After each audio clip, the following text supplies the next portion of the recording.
Good morning, everyone. We invite you to meditate with us at the feet of the Swayambhu of Sri Ganesha, the Cervino mountain. We can all together raise our Kundalini and give ourselves 7 bandhans.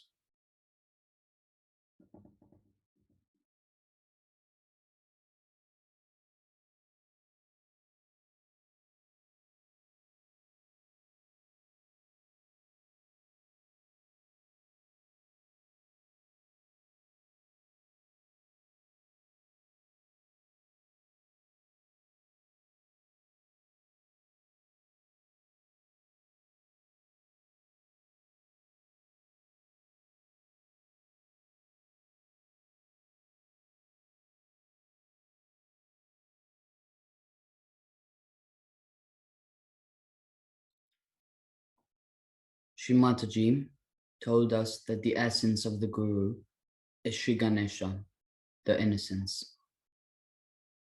Shri Mataji, please awaken the innocence within us to further stabilize our Guru principle. Mother, please accept the 12 holy names of Sri Ganesha we offer you.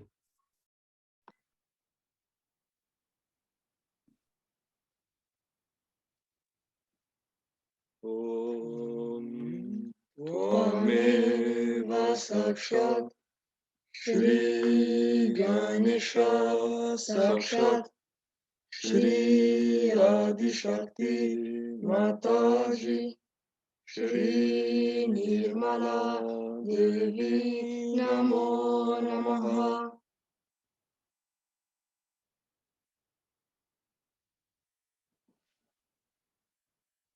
You are the one whose face is handsome and auspicious. Shri Sumukha. Om Tvameva Sakshat Shri Sumukha Namo Namaha. He who has one task. Shri Ekadanta. Om Tvameva Sakshat Shri Ekadanta Namo Namaha.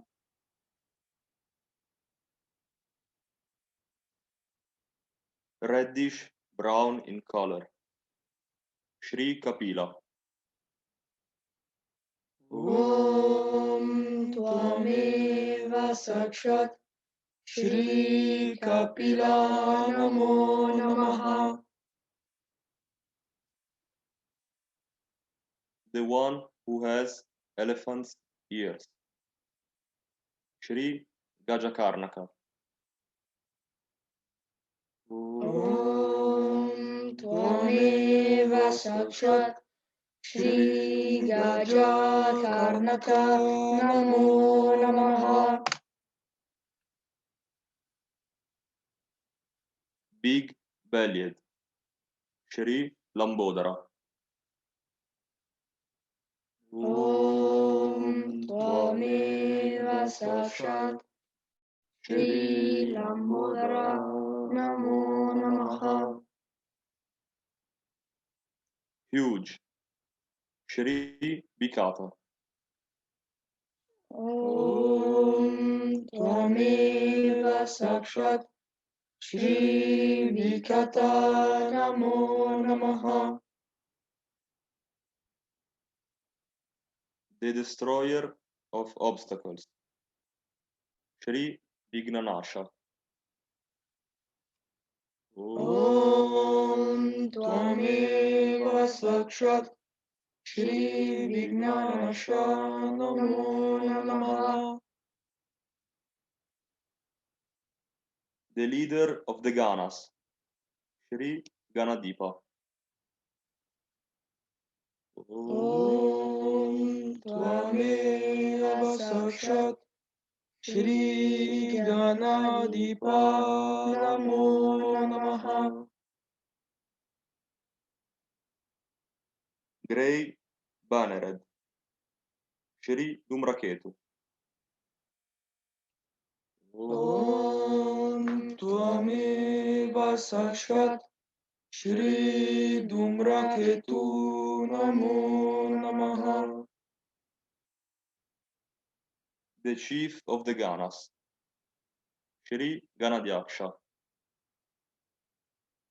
ॐ त्वमेव साक्षात् श्री गणाध्यक्ष नमो नमः.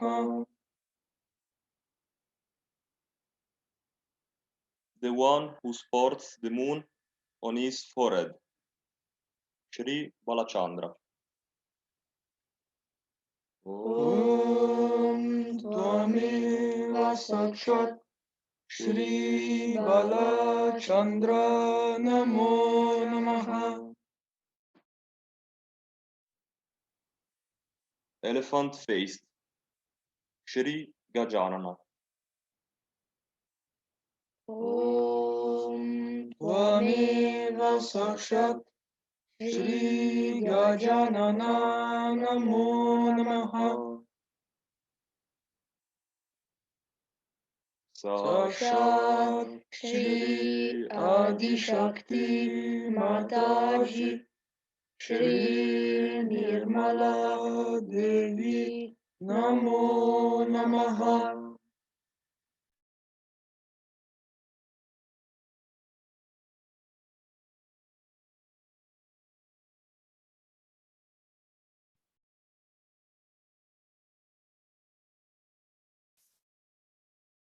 The Guru principle is the innocence aspect of Sri Brahma, Vishnu, and Mahesha. Sri Mataji, please awaken through the Guru mantra the qualities of a master within us.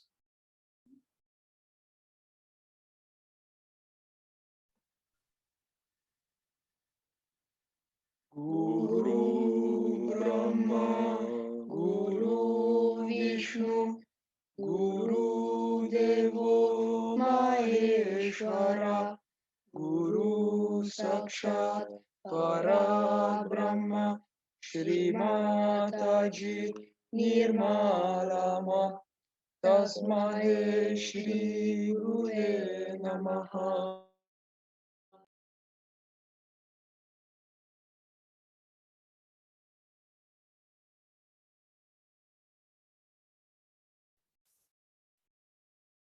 In the end, Sri Mataji, you are Guru Murti, the Guru of all Gurus. You are the only Guru and you are beyond all. You are our mother.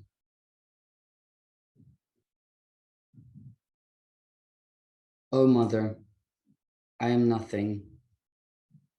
I am just a little ripple in your heart.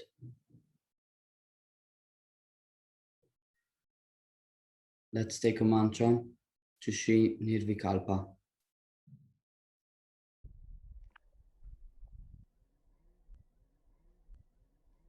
Om Tvameva Sakshat Shri Nirvikalpa Sakshat Shri Adi Shakti Mataji Shri Nirmala Devi Namo Namaha.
Today's puja is very important for us. You all have got your self realization. You have all the knowledge that is necessary to give realizations to others. You have to know what you have already. That's very important. Because if you do not try your hand, and if you do not try to give realizations to others, firstly, you will have no faith in yourself. You will have no self esteem also. The second part is that you try giving vibrations to other persons, but don't get involved with that person. I have seen some people get too much involved. If they give realization to one person, they think they have done a great job. And they start working on that person, his family, his relations. So far as you must have learned, that one may be related, one may be closer to one person, but not necessarily he will have that much of chance of self-realization.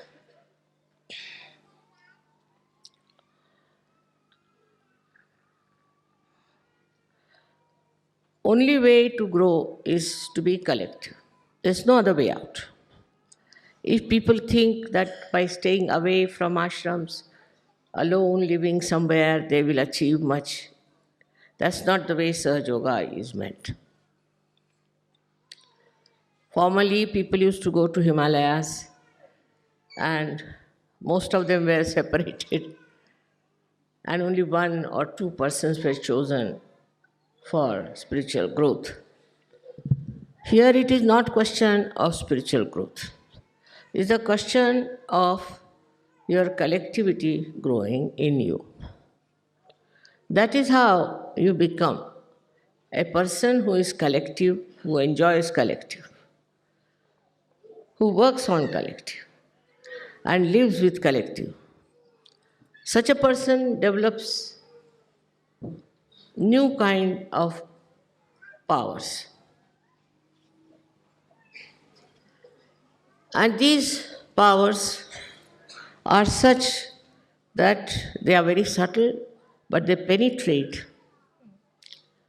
into any molecule, atom, or human beings anywhere. And their penetration is only possible if you have a temperament which is collective. Without being fully collective, you cannot achieve that height which is very necessary today for Sahaja Yoga. As you know, there are problems and problems all over, as if we feel that the world is going to sink. Especially when I went to America, I felt that, my goodness, this is a hell that they have created here. It's just a hell because they have no dharma. They don't believe in any dharma. Completely they worship adharma.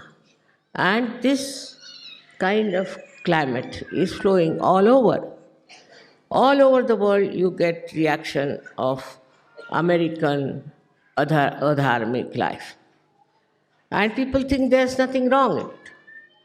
Whatever you may tell them, they will not believe, nor they will think that there's any worth it. But they don't see the destruction from the very basis of their life, their families, their societies. The whole country, I feel, is filled with such ugly type of adharmi nature that one cannot even imagine how such ideas came into their heads. And these ideas, I need not tell you, you know them very well. But if you have to save your children, you have to be an ideal guru yourself. If you just talk of Sahaja Yoga, and if you try to assume that you are a Sahaja Yogi, also you try to propagate Sahaja Yoga without all these powers being awakened in you, it would be a failure. So how to develop these powers within us, we should see.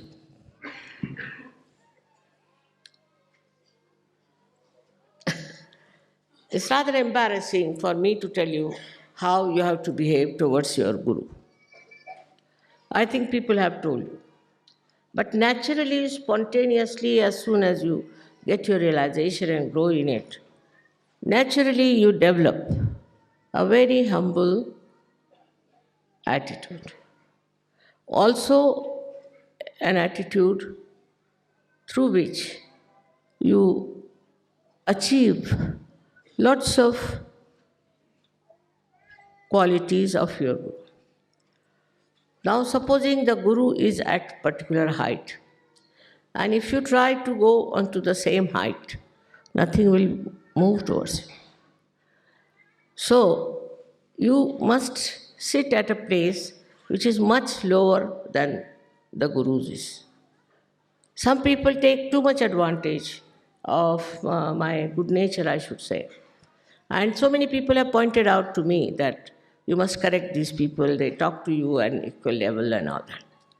I said they will learn a lesson. They will learn a lesson. But sometimes it doesn't work out. And they start talking on the same manner as if you are talking to your friend or to your equal. First is complete humility. You have to be a humble person, extremely humble. Now you check on that. When you talk to others, are you humble?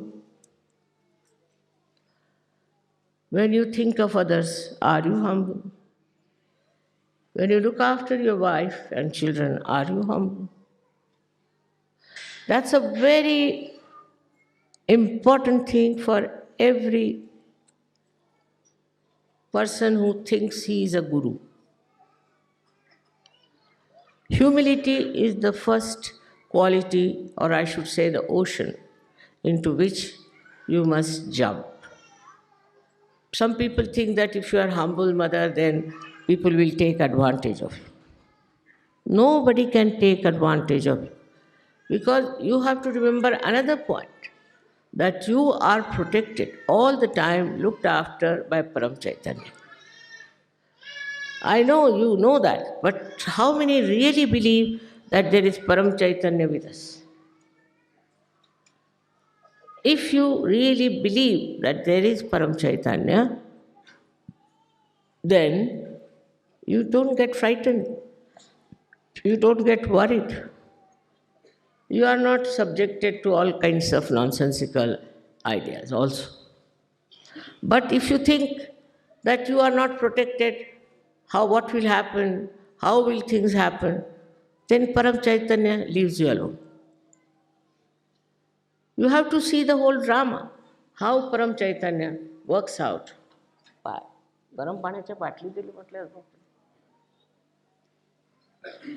How it works out, how you are behaving. Supposing you are not in a proper shape and you try to show off too much, then what happens? Then you get the reward for it. Not that I do anything, but it's the Param Chaitanya, which will teach you a lesson that you will remember, that you should have been little different from what you have been. After all, we have to know why have we come to Sahaja Yoga. Begin at the root of it. We have come to Sahaja Yoga because we wanted to know the absolute truth. And this absolute truth has been now known to you through your vibrations. You know it through your vibrations, what is the absolute truth. And you should work everything on that line, that absolute truth, whatever you feel on your vibrations, you have to follow. But unfortunately, I've seen many people think that their vibrations are all right, they are all right, and whatever they are receiving on their vibrations is first class. Now, how to correct that point is very difficult. It comes from ego. When you have ego, you can never find anything wrong with you. And even if the vibrations are telling you something, it might be somebody else who is telling you something. Because you are not there, your ego is there. And your ego is just spoiling you and teaching you things which normally you would see clearly that I am doing something wrong. I should not have done it. In this process of correction and improvement, when you indulge, you should see, are you getting subtler or grosser? That is the best way to judge. Now I've seen people who go on judging on small things like vibrations, whether this vibration are all right or not in this tree, or on these flowers, or on this land. All kinds of material things they want to see the vibrations. But for what are you seeing the vibration? You are seeing vibration because some sort of a material gain. You think that if you check the vibrations and the vibrations are all right, then we are quite safe. We will not lose this, we will not lose that. It's not true. Because vibrations are not meant to judge all these worldly things and worldly matters. It's absolutely cheapening the vibrations. You should not cheapen them. Because vibrations can suggest things which may be detrimental to your growth very much. Once I wanted somebody to go somewhere, so he said, I didn't go, mother. I said, why? Because I saw the vibrations were very bad. I said, that's why I asked you to go. If the vibrations were good, what was your use going there? That's the reason I asked you to go there, so that you could help. But before that, you judged yourself, judged your vibrations, and then you didn't want to go. So what happens? We want to have an easy, cozy life. And all our problems must be solved by Sahaja. Otherwise, we think Sahaja is of no use. Whatever is our desire must be fulfilled. So now the desires are mostly personal. My child is not well, so the child should be all right. My husband is misbehaving, the husband should be all right. Or I have no house, so I must get a house. See how we are moving our mind.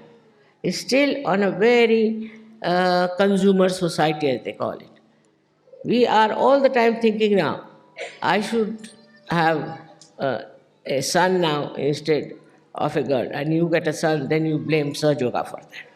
Anything that according to your desire doesn't work out, then you think it's Sahaja Yoga which has done the harm, and you are suffering because of Sahaja Yoga.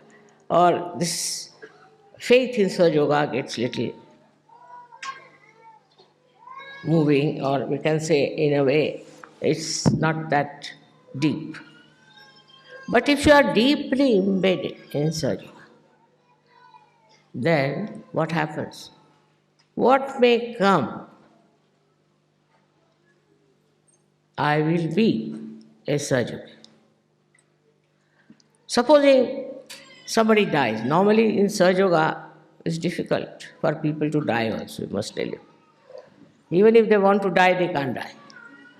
It's the Parama Chaitanya which decides for you. But supposing you take up a position like that, still you must know that that wish may not be fulfilled. If that is not fulfilled, then you feel disturbed and you think, what's wrong?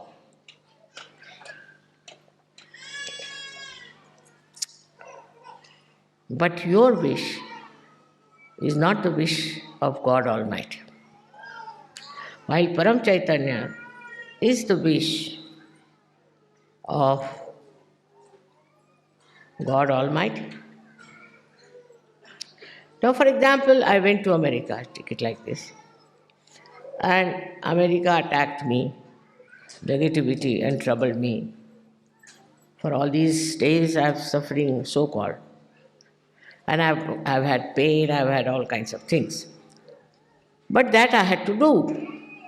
Because now the American Sahaja Yogis will realize how much one has to pay to make this dumb head of Americans to rise.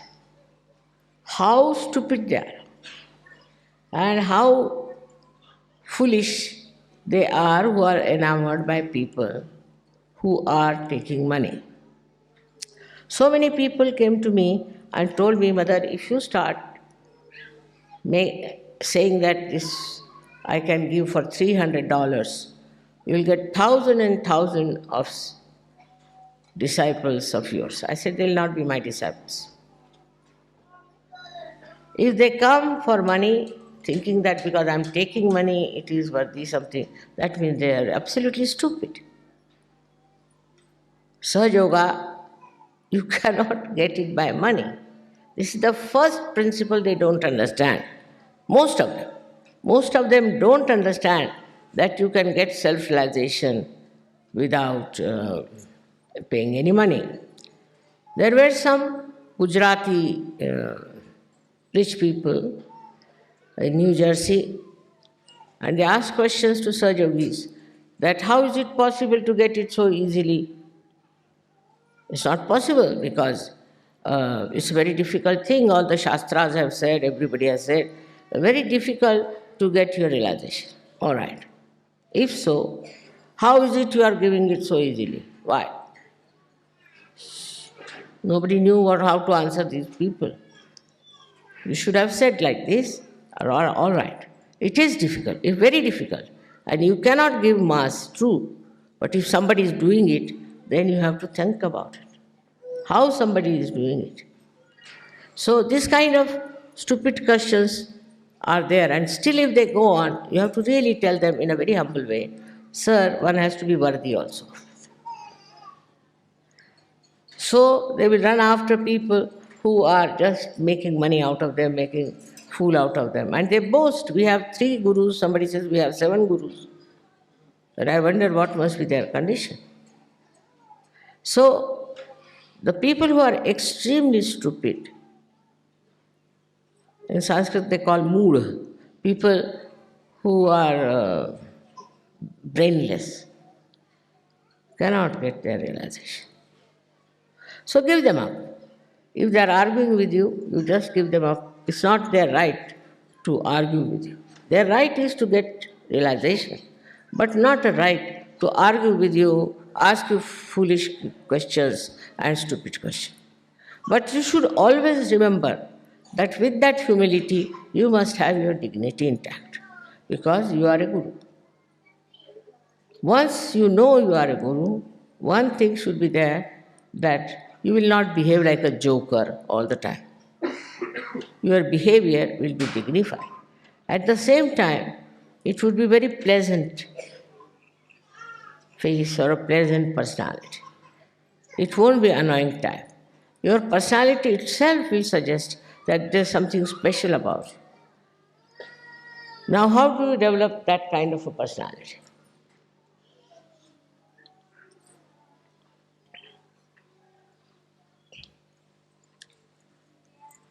The biggest problem in the West is ego. And the biggest problem in the East is superego.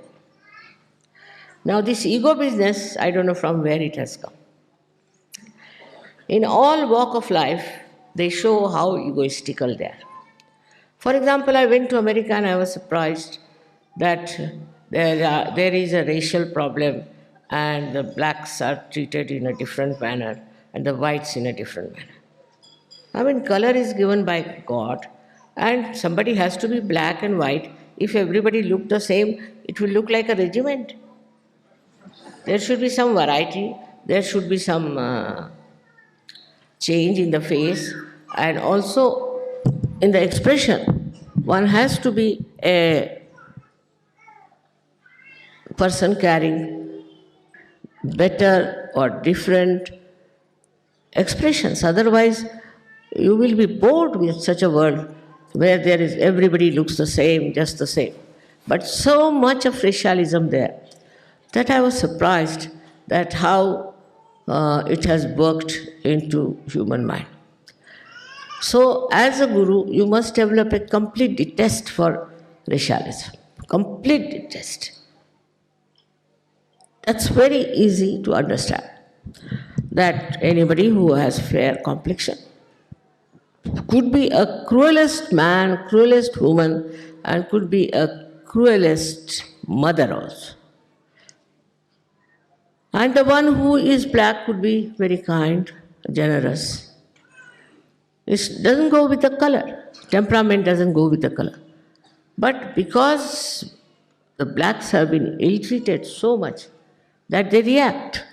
And they react naturally, sometimes in such a manner that it is very crude and very cruel. But this kind of attention, this kind of you can say a wrong type of attitude towards human beings, even towards animals, they won't bear it. So towards human beings to have such an attitude itself shows that you are not worthy of Sahaja at all. So any one of you who has such a feeling that somebody is black and somebody is white cannot be a guru in Sahaja. Then in India we have caste system, equally bad and horrible. It has no sense in it, no basis whatsoever. But in India we have people who believe that some castes are higher and some castes are lower. Every caste people can do all the worst possible things. There is no demarcation for them, and every low caste can be very, very good. We have had many great poets and Sufis in the lowest caste in India. These castes are man-made. You know, man-made cloth, doesn't suit us. And all these man-made ideas are not going to suit us, and it will lead us to a great I wouldn't know discretion, but I would say to a complete destruction. Because hatred begets hatred, and it goes on increasing and increasing. If you cannot get rid of your hatred, then I would say you are not a surgeon. These are all conditionings. You were born in a white family, so you are white. You are born in a Christian family, that's why you are Christian. You are born in a Jew family, that's why you are Jew. All this is just because you are born in that. But does that mean that you are higher or lower? All the problems of the world today, if you see, are because of human attachment to nonsensical ideas of superiority. Only through collective living will change. For example, I would say, in an ashram, we should have all colored people living together with the equal rights, with the equal understanding and love and affection. If that is not there, no use calling it an ashram.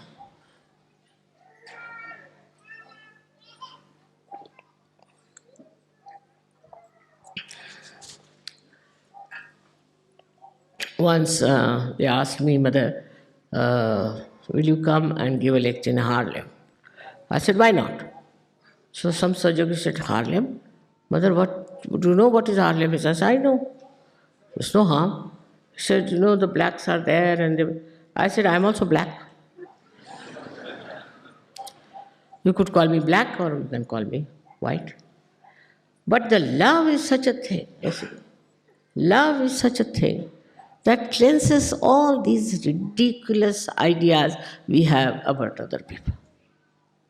To brand anyone as black and white shows that you have no eyes to see. Any person with depth, any person with loving heart cannot see these superficial things, cannot see. Today is a day where we are celebrating the Guru's greatness. Now look at all the Gurus, how they were, how they behaved.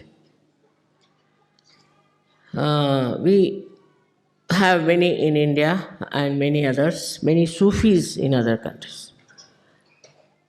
These Sufis or these saints that we had never believed in any caste system, never believed in black and white. Christ, he never believed in black and white. Buddha never believed in black and white. Nobody believed in any kind of man-made ideas. These are all man-made ideas which we have accepted, and even after realization, we try to carry on with them. Now, by saying, we do not get rid of it, but acting we can.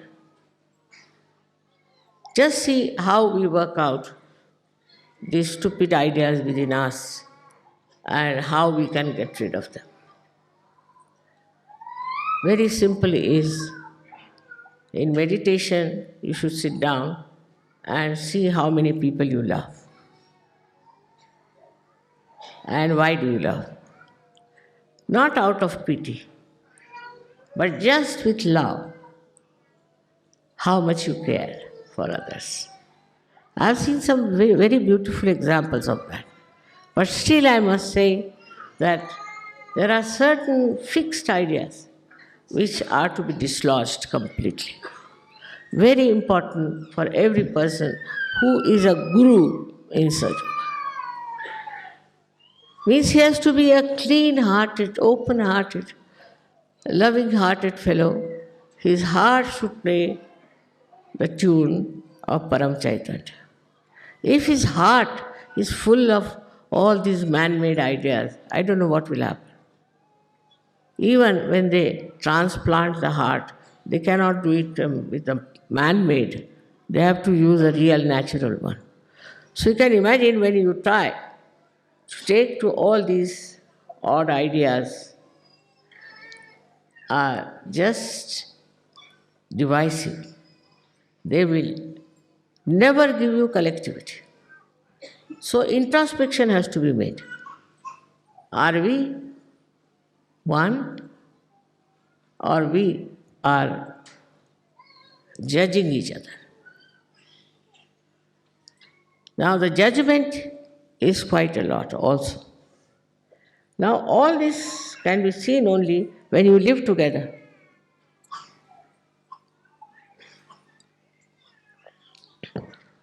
Otherwise, how will you know? When you start living together, you start discovering what is missing in you, what is not there, what has to be there. It is so peaceful to have a heart which is full of love, because every movement of that heart is so much joy-giving, so much joy-giving. There's a story of Sri Rama that he ate the bears, a kind of fruit, which were first tested by an old lady with such love. I mean, shows what? Shows that a person like Sri Ram was the king of the highest heritage, and this old lady who was just of the lowest caste gives him these fruits with such love. And when he eats that, he starts praising it. So his wife says, "Give me some." It's all right. But the brother is still halfway, I think, in Sahaja Yoga. So he doesn't like. He gets angry. Then she eats and she says, "Brother-in-law, it's wonderful fruit, I must say." He says, "All right, give me some." He says, "Why should I give you now? But first you were very much angry, so why should I give you these fruits to eat?" The story shows that the level of your personality as Guru is judged by your clean heart, by your loving heart, by your highest remarkable personality. In the personality, it is not something that is to be built in artificially. It is not artificial. It is natural, absolutely natural. Whatever you do has to be natural. So this artificiality of certain ways of talking or certain ways of living together creates problem. For example, we had an ashram in America, in New York, and there was a lady who was very strict. Everything should be tip-top, it should be here, the spoons must be there, and the fork should be here, and all sorts of things. And she hurt many people. Not important. These cultural, I can call it the taboos, are not important in Sahaja Yoga, because now you have become a guru. Guru can stay anywhere, live anywhere, eat anything, anytime. That should be the case. But also I've seen in Sahaja Yoga, there are many who are very anxious to eat food as soon as it is served. Once it happened, I was there, they had served the food, and just they started removing the plates. I said, "What's the matter? I have to eat food." "Oh, you haven't not eaten, mother?" "No, I haven't just touched it even." So, you see, sort of, first is the very lowest type of, we should say, desire is the hunger. Now, a guru doesn't bother. Whatever you give, all right. Whatever you want not to give, all right. Even if you don't give, is all right. But one has to develop that by killing your ego. People feel very hurt if you serve them little later than another person. There's all kinds of funny things I've seen in Sahaja Yoga. On the contrary, it is the lowest type of, I should say, a desire. We should not be very much catered to if you want to be a real guru. Of course, many problems are solved, as I have seen so far, that they do not take to drugs and they do not take to drinking and all such things. This is such a blessing, because if I had to start from that level, I don't know how deep I would have gone, from where I would have pulled you out. But that is, of course, a very big thing. That is quite a nice thing. But still, to make a beautiful life out of you, which will attract the attention of everyone. How you talk, how you behave, how you love. So again, one has to say that Guru Pada comes only through the love that you have. Like they'll have, say, 10 people. For anything. For a drama, suppose. And they have it only from a particular country or from a particular group, then there's no fun. There's no fun. For example, they'll have a music group. So from the particular one caste could be, or could be one religion, could be one, you can say one school or anything. So that shows that you are still not there as a guru. You should like every kind of culture, every kind of beauty. And that has to be brought in our daily life. We should not look down upon anyone for their color, for their race, for their status, class consciousness. All this has been shown in the lives of all these guru saints who lived.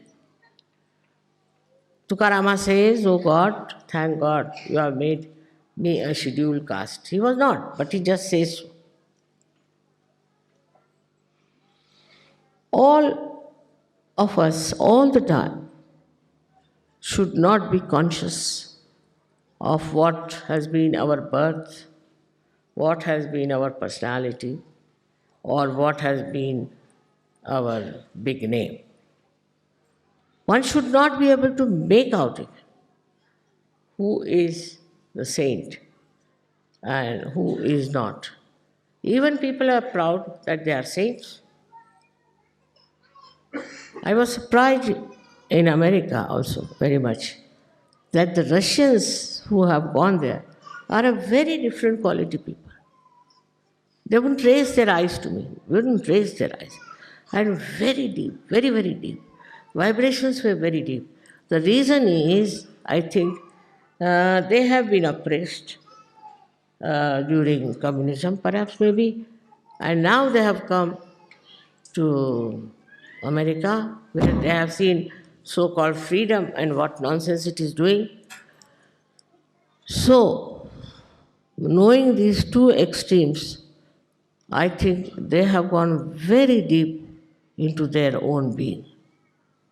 And they have such strength and such unity among themselves. I was surprised that I had never met them before. They didn't come from Russia. They came, only they were there. So, what is it that has kept them like that is that they had no religion in their heads. They had no religion. To them, every religion is the same, and they had no religion to follow. So, a guru cannot belong to any religion, because these religions are also man-made. They have created such a problem all over. and they are all fighting among themselves, how can they be divine? So you should not get involved into some sort of a religious bias. I've seen it. That a Sahajogi, say if he's a Christian, then the bias will be shown that he's a Christian, you can make it out. If he's a Jew, you can make it out. So what's the use of coming to Sahajoga?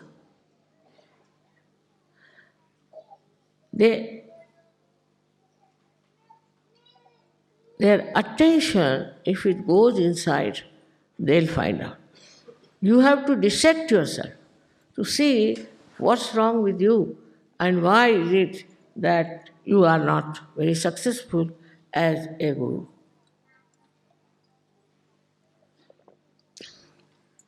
The success of the guru is he doesn't bother about time. Every time is the holy time. For he is not bothered if somebody is late or has come early. He is not a slave of watches and time. This is also man-made.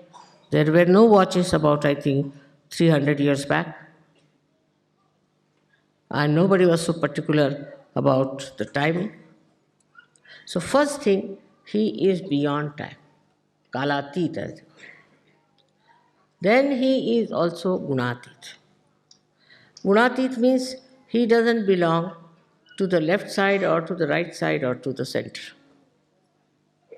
He is beyond these three, beyond these gunas, where he stands and sees everything in the divine light. Everything. If something good happens to him, he said the divine light has done. If something bad happens to him, he said the divine light wanted this way. Everything he leaves for the divine light.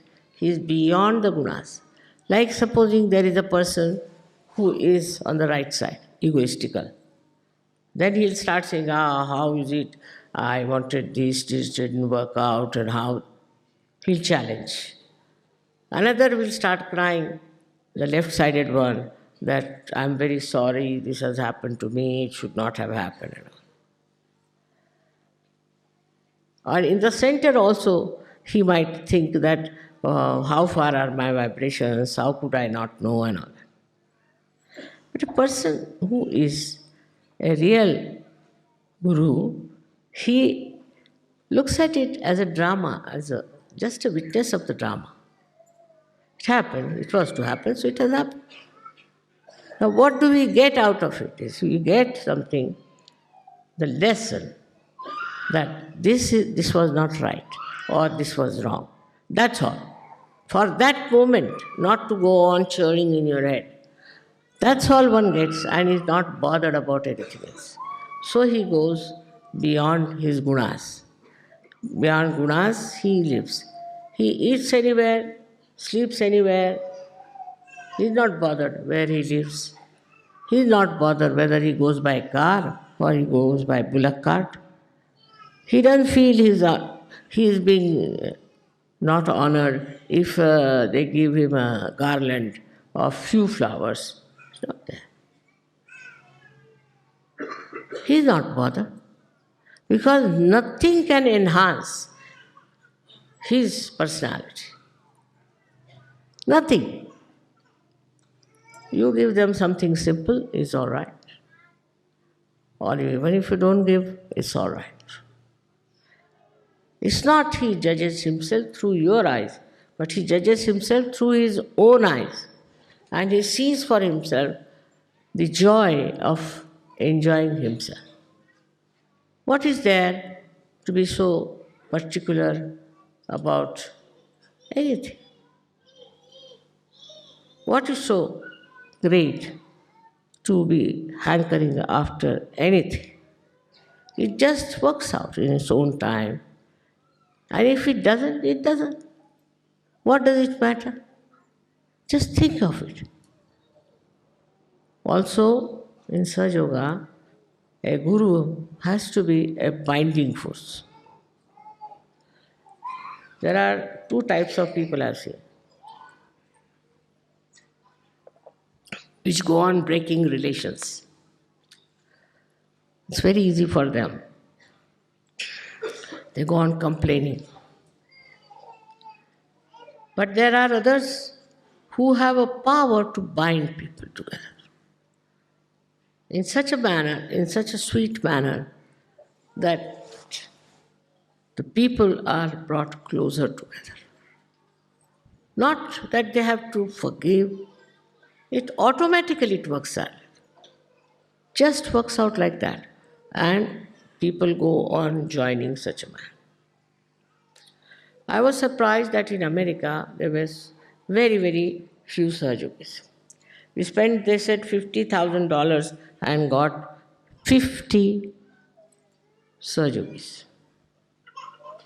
1,000 for one Sahajogi in America. So, very bad shape.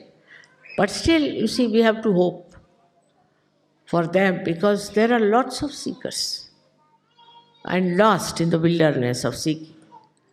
But I thought that maybe it's a circle.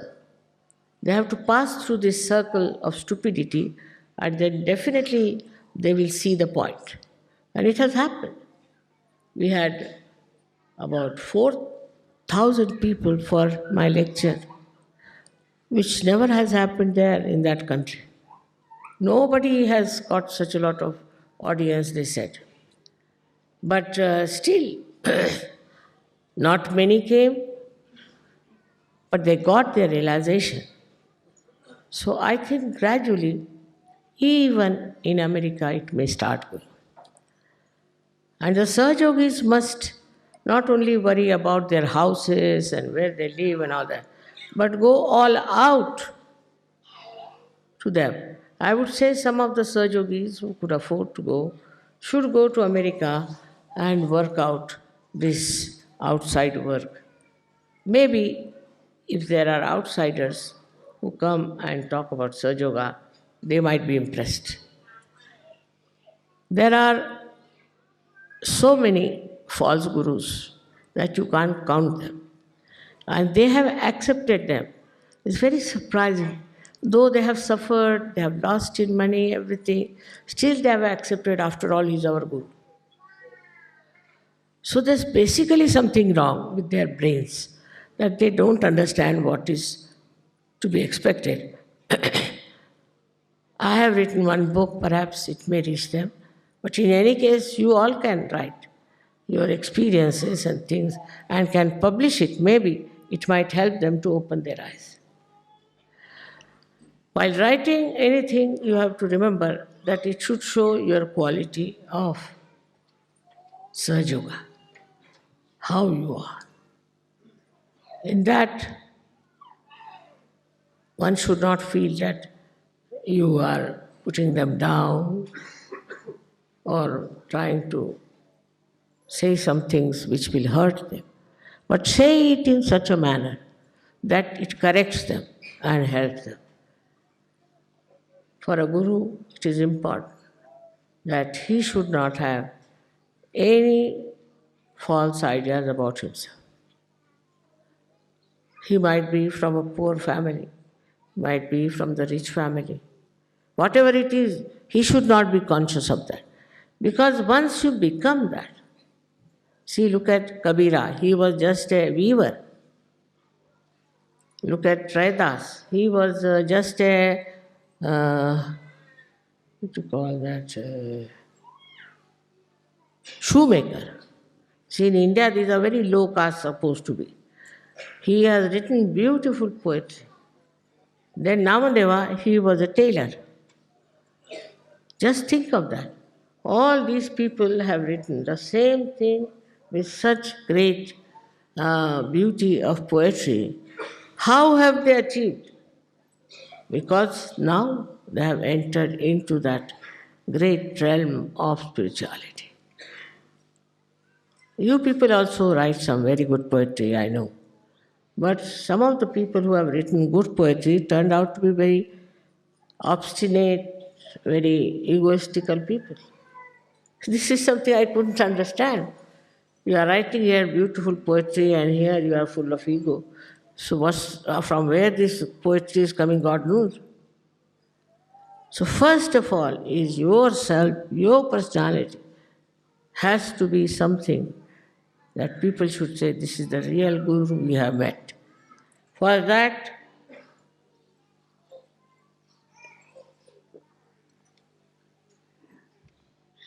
you know very well you don't have to give up your family, don't have to give up anything. But ego, if it is still there, I don't know what to say, but you must get rid of it completely. And collectively also, ego should be driven out.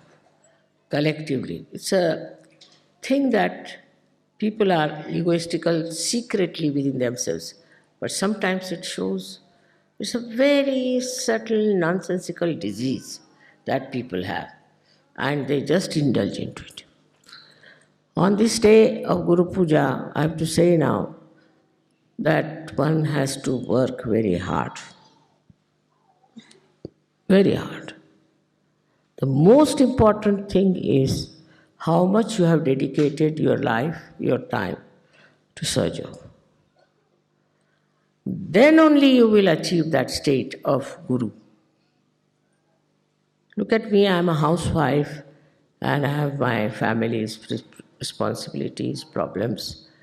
But despite that, I am all the time thinking about Sahajogi, Sahajoga, and all that is this emancipation of human beings in the whole world, not only here or there, in the whole world. So that should be your widened vision, not for only your school, college, or university, or this or that, but a very wider vision one should have. And that you have to develop through your working into every time of circumstances, every type of problems you have. Once you develop that kind of a personality, then you'll be amazed how you can help so many people. I know there are so many Sahajogis here who are worthy of praise, and really I love them very much, and they also love me very much. But one should always see that as you are now going to be the Gurus, you have to be careful not to think that you are a Guru. You should never think you are a Guru already. Once you start thinking again, Mr. Ego, the Guru comes up. So once you decide that I am nothing, I am just a little ripple in the heart of my mother. If such a humble feeling you get, then all your problems can be solved and things will work out. Because your attention and your behavior is going to impress other people. Nothing else. Whatever you may try, it is you who is going to get Sahaja Yoga further. There is so much to be said about how to become a good guru and all that. But I think I'll keep it for next Guru Puja. Thank you very much. We can all raise our Kundalini and give ourselves 7 bandhans.